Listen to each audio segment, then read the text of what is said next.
Yeah, I'll dive straight in if that's all right. So, Matt, thanks for joining us. How are you? Yeah, good mate, thanks. Good. So, it's 2020. It's a bit of a funny old year. It's been a bit of a non-starter as regards to races and well, training has happened, but then training when we had lockdown became a little bit more difficult. This year, what did you have planned? What didn't I have planned was would be a better question really. For me, this year was all about Ironman Wales in September.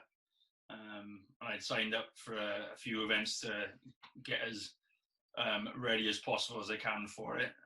So I was looking at the Barry Triathlon. When was that? May, by the Sleep When You're Dead guys. Yeah. I was in Brecon to do the Titan in June.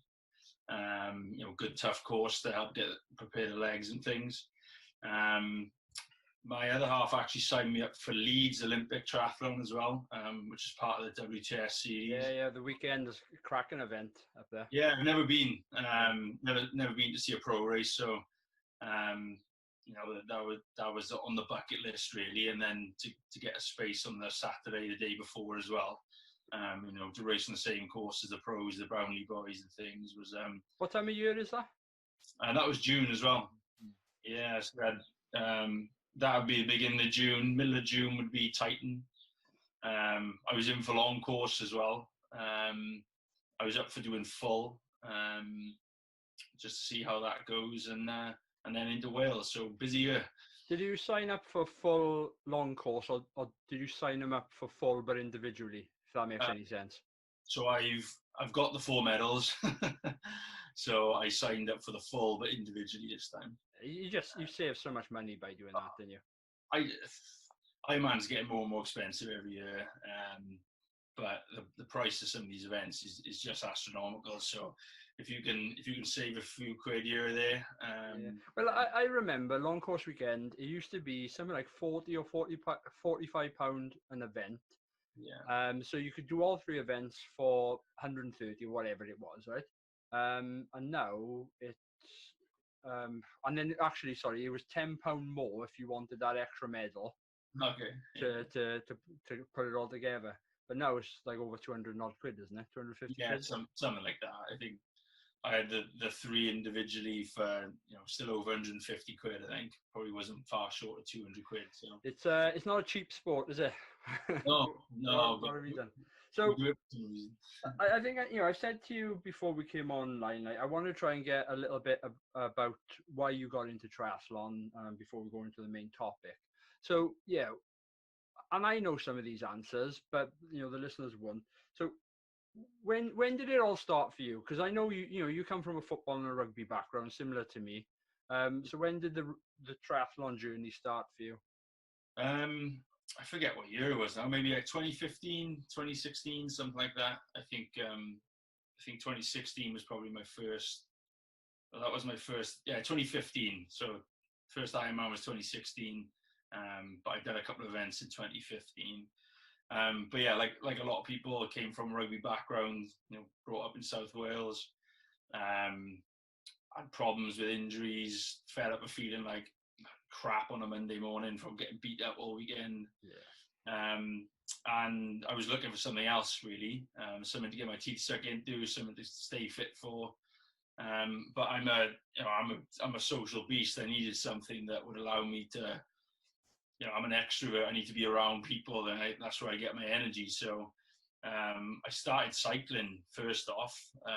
Just got a bike, and I was obviously working with yourself and Gareth and Lee, who started to kind of dabble in triathlon as well. So we got a bit of there's a bit of camaraderie there, which got us all going, I think, and kept us going once we'd started.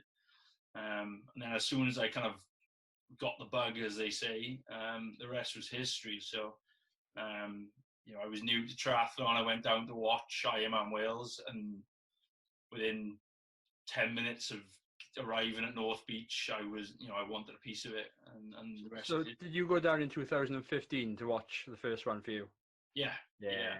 And that's exactly happened to me.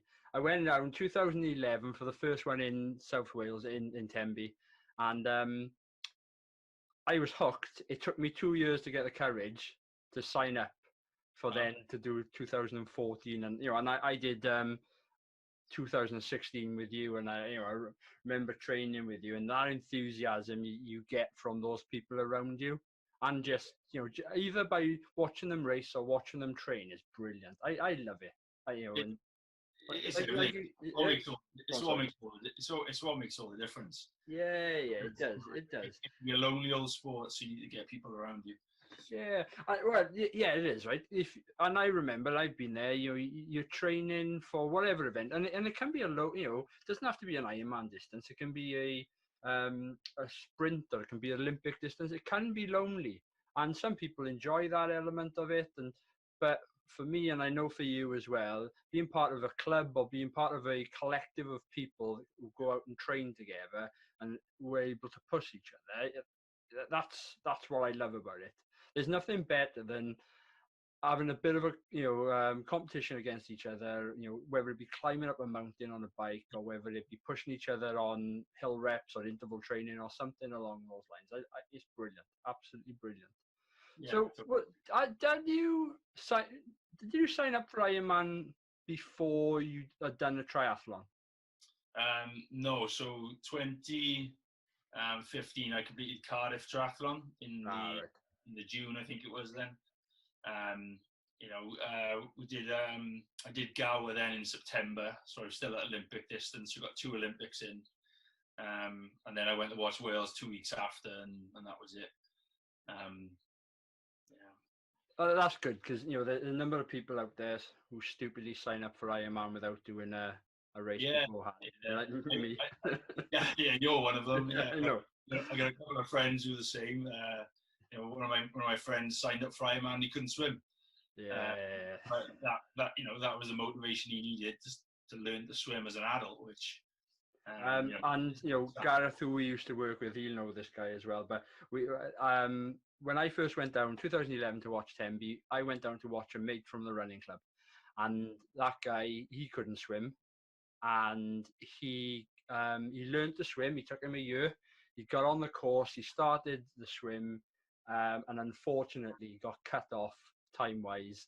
And I think he was something like 3 minutes late coming out of the water, and they had to stop him. He was running up the beach. People around him, the officials basically had to go over and say, "Mate, I got to stop you." He'd been swimming for 2.5 hours or close to at that point. He was delirious, didn't know where he was. And he was trying to continue to run on, and people were like, "No, you got to stop. You got to stop." People were in tears. I never seen like a full beach of people crying because he had to. It's an emotional day. I think everyone on that beach knows. They don't know exactly, but as a sense of what people go through just to get there. Yeah, of course. Friends and family will know that the hours that you put in for something like Ironman. Yeah. But exactly. Going back to some of those earlier races, and you spoke about Cardiff, you spoke about Gower. Did you feel then that puts you in a good position for the longer distances because you get the learning from it, whether it be transition or whether it be how you train for a bike into a run or a swim into a bike?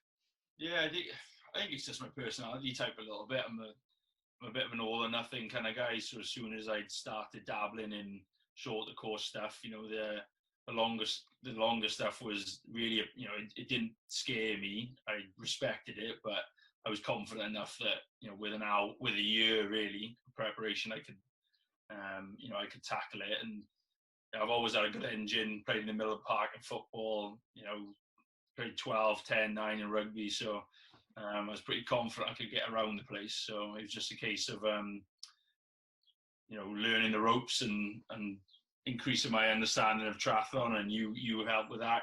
Gareth's enthusiasm is infectious.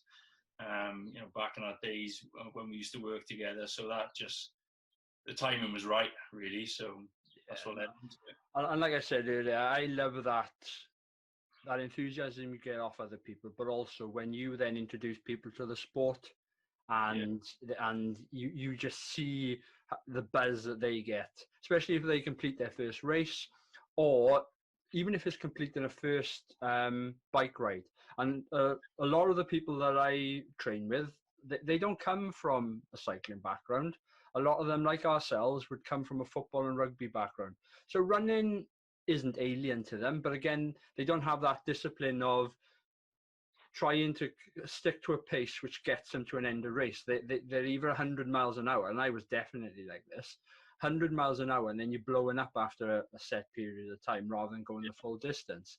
But that buzz that you get from completing your first bike ride, or around by us we've got some monster hills, and and I think that's what gets people as fit as they do within Wales.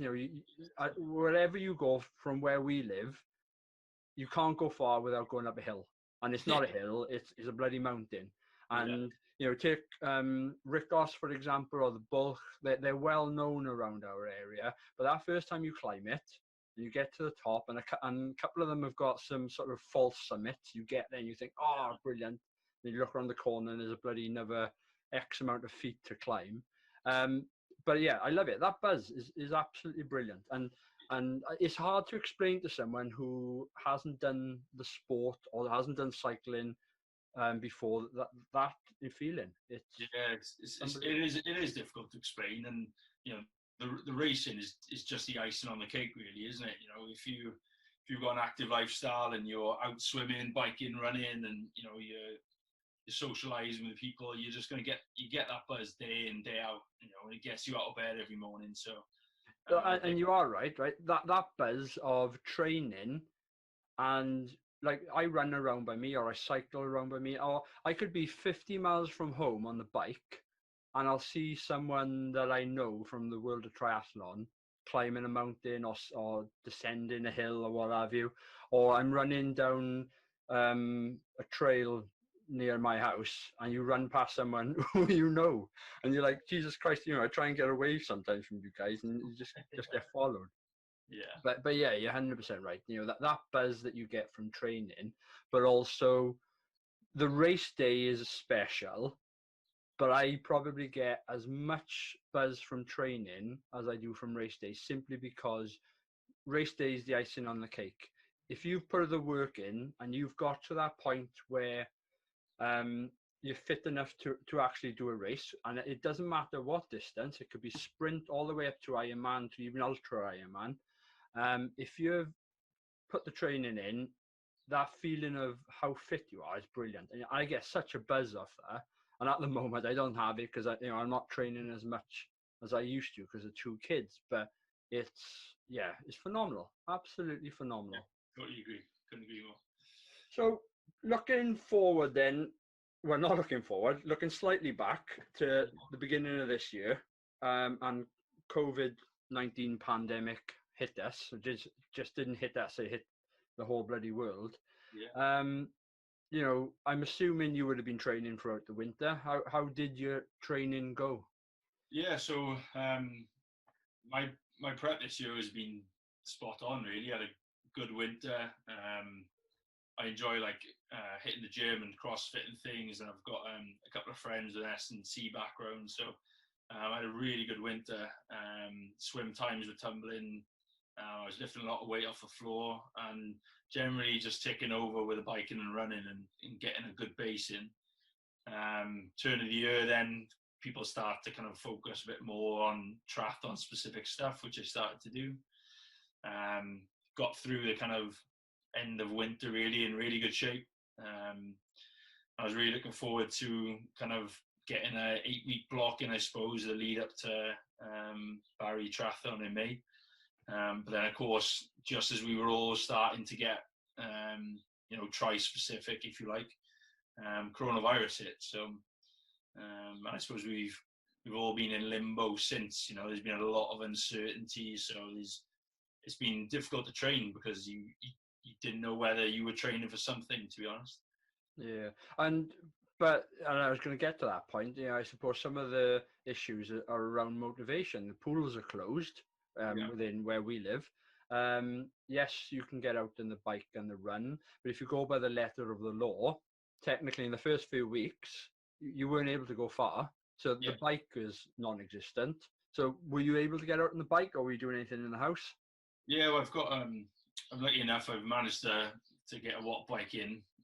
for 6 months or so. So biking has got better really, just because it's so, the benefits of indoor training. You take away all the variables, you can get some real good sessions in. I don't think anything can prepare you for being out in the hill, especially on the roads around by us. There's hills everywhere. But watt bike's been great. I signed up for Zwift, which I didn't want to do really, but again, all my friends were, the people I trained with were on there, so I was missing that social element to training, which being on Zwift and using Zoom and things, gave back to me, which was great. And running hasn't been affected too much. It's just been a lot of lonely miles really on your own, rather than meeting up with friends and things, which has its pros and cons, I suppose. Yeah, and for me, it's you sometimes get the run over and done with quickly, but it's like you said, it's a lonely old road. Yeah, absolutely. So, what are your thoughts on some of the comms then that we had from Ironman? Were you happy enough with it, or do you understand the situation they're in? It's really understandable. I think communications were okay. They can't communicate what information they don't have. And none of us had a crystal ball, so I think there was a lot of understanding from our club for tries especially, but I suppose the triathlon community really, that organisations that were holding events were going to do their best to make sure that they happened. So communications have been good. I think the only thing you'd say is, why did Ironman take so long when Hawaii's getting cancelled in October? There are races towards the end of October, November being cancelled before Wales in September, early September. But I just think maybe, with it being the 10th year anniversary and, that community in Tembe relies so heavily on that weekend at the end of the summer, maybe I'd like to think they were trying to wait as long as possible just to see if they could come up with some solution. But, and that kept us all going to a point. That glimmer of hope, that light at the end of the tunnel has kept me fit and kept me going. Until now. But you're right though.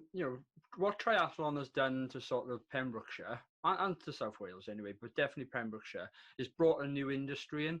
And Tembe itself used to be this sleepy-ish seaside town, and then all of a sudden a whole different clientele of people started going to Tembe 10 years ago. And it's not just the Ironman weekend. It's the long course weekend. It's people going down for training runs. Yeah. It's the other events that are happening, in and around Pembrokeshire area. So I have no issue with it. And I didn't sign up for Ironman this year, so I don't know the exact comms, but you get a flavour of it from Facebook and and the various social media outlets. But yeah, for me, what more could they do? They can't answer questions that they don't know. It's not, they aren't the only stakeholder in all of this. You would have had Pembrokeshire Council, and Pembrokeshire Council wouldn't have issued a license for that event if they didn't feel it was safe to do so. There's a lot of money involved. People have wages to be paid. Ironman itself has just been bought out by a new company, so you can understand there's a lot of things to consider. And also, would you want to be a race director in this environment? I wouldn't, because you can't please everyone. You could in theory give full refunds, but how the hell do you pay for your overheads? And no doubt things are already paid, whether it be deposits for Portaloos or what have you. There's money that has come out of people's accounts.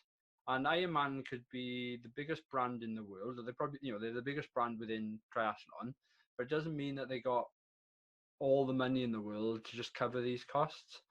So from my point of view, there's some responsibility from participants as well as the people running these events to ensure that we have triathlon next year. Otherwise, there could be a lot of companies going to the wall.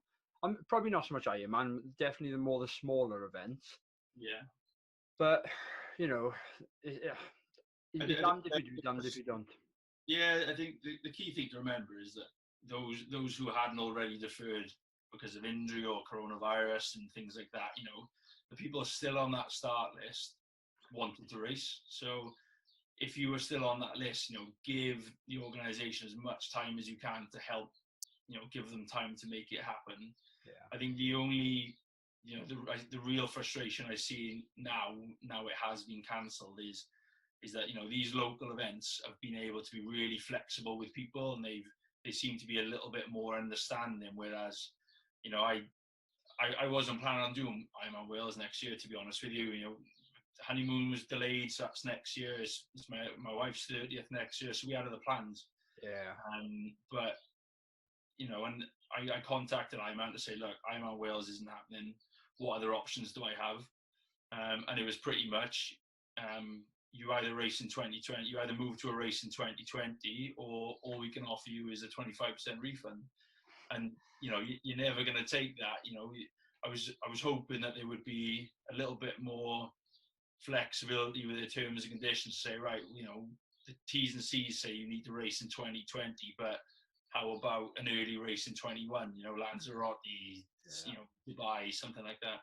And you are right. There has to be some flexibility, because what races are going to happen in 2020?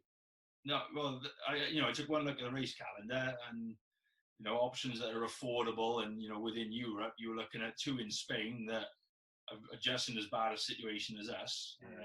One in Portugal, which may happen, but other than that, you were talking going to South America and Mexico and things like that. So it's just not realistic.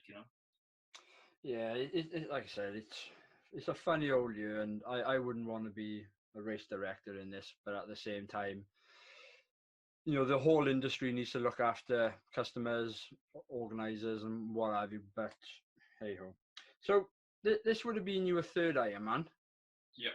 Any changes to what you've done previously? I'm talking Ironman races as well, because no doubt you learn every time you do this, and this sport, it's a constant learning curve. There's always something new to consider.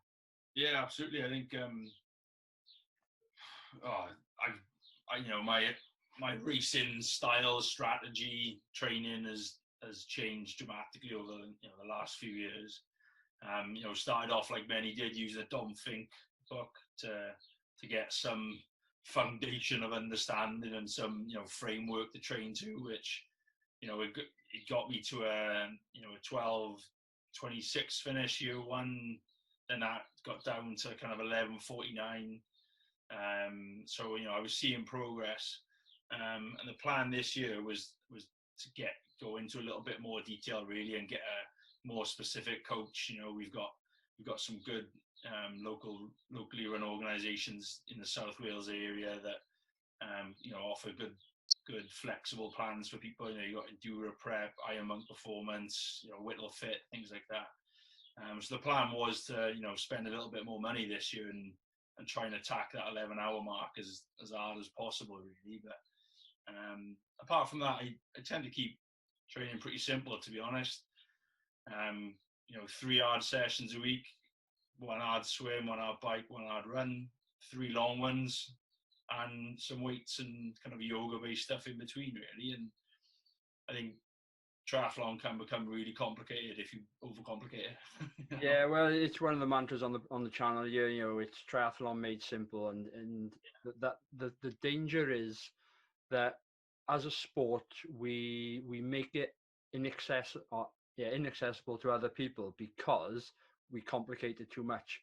And you just go on some of the Facebook forums or whatever, or Twitter, whatever you're out there, and people just make it complicated. You got guys and girls coming into the sport, don't come from the background of swim, bike, run, and all they want is simple information, and people just overcomplicate it. And they start talking about different equipment and what have you. I remember first coming into the sport and people talking to me. I needed to get some advice about a bike, and they started talking about group sets and get this, get that, and I didn't have a clue what a group set was. I just needed someone to say to me, that'll do the job. This is what you need. If I suggest to you for your first Ironman, just get round. Then decide if you like the sport or not, and if you do, upgrade. But to begin with, keep it simple. Don't spend a lot of money, and just do yourself proud by putting the work in. Yeah. But yeah, like I said, people, there is a lot of snobbery around the sport because you can buy a £10,000 bike, or what you can do is buy a £300 second-hand bike off eBay. Yeah. But that's where I'm coming from. Is it is accessible? Yeah, absolutely. But people need to realize that everyone started somewhere in the sport. Yeah, 100%. Yeah. So yeah, you mentioned it already. Next year, then, more or less everything gets pushed to 2021. I'm assuming. Yeah, my year has just all been pushed on to next year, really. So the same event lineup, hopefully, which should be good prep for me. I'll look at some specific coaching to help me improve further. But apart from that, training until then will be kept really simple. The hard sessions will be short and hard. The long ones will be long and easy, and the rest will look after itself through the winter, I suppose. Because that was one of my main questions. Like I said, is what's next for you? This I'm trying to say to people at the moment that I speak to. This is an opportunity. If you've been in the sport for a couple of years and you can become so overwhelmed with the amount of training that you need to do that people forget to take a step back and take stock. So often, people are training with injuries, or people might have a specific weakness, whether that be muscular or a discipline weakness. Now is a perfect opportunity to put some of those foundations right. Yeah, and really, really get hit the ground running for next year. Yeah, I think people are going one or two ways at the moment. I think either they're seeing the cancellation of Wales as a great opportunity to work on those weaknesses and build a bigger base into the winter, which essentially is going to put you in a better position once race season comes along. Or you're in the boat with me, where I am really, where I've been training since September now for Ironman Wales. We're 12, 13 weeks out and it's gone. So for me, I plan to keep going because I need it. I need the training, both for mentally, socially, physically. So I plan to do my own local Ironman. Really, I'm gonna design a route I like, design a route I know.